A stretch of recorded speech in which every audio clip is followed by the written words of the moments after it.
আসসালামু আলাইকুম রহমতুল্লাহ বরকাতুহু। সম্মানিত প্রিয় মুসলিম ভাই ও বোনেরা, আর ইসলামী টিভির পক্ষ থেকে সকলকে জানাই আন্তরিক মোবারকবাদ। আশা করি সকলে ভালো আছেন। আমি আলহামদুলিল্লাহ আল্লাহর রহমতে ভালো আছি। আজকে আপনাদের মাঝে আলোচনা করব নামাজের সময়সূচি সম্পর্কে।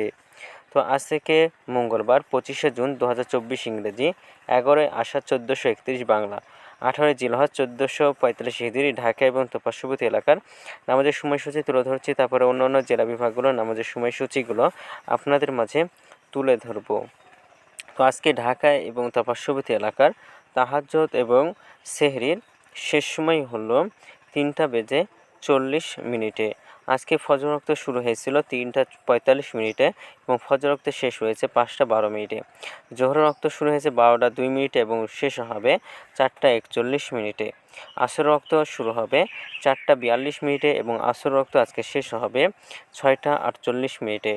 মাগরিবের ওয়াক্ত আজকে শুরু হবে 6:52 এবং মাগরিবের ওয়াক্ত আজকে শেষ হবে 8:16।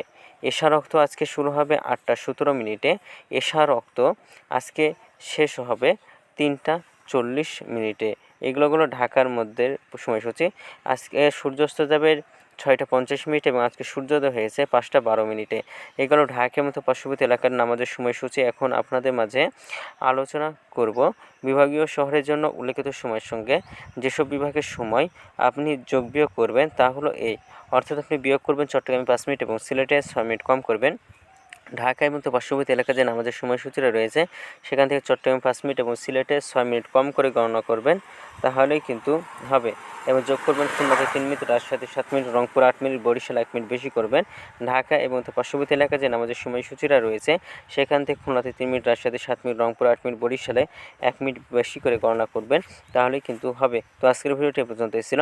আর এই সূত্রটা আমরা নিয়ে এসেছি ইসলামিক ফাউন্ডেশন থেকে। ভিডিওটি ভালো লাগলে অবশ্যই চ্যানেলটি সাবস্ক্রাইব করে পাশে থাকবেন। ধন্যবাদ সকলকে। আসসালামু আলাইকুম ওয়া রাহমাতুল্লাহি ওয়া বারাকাতুহু।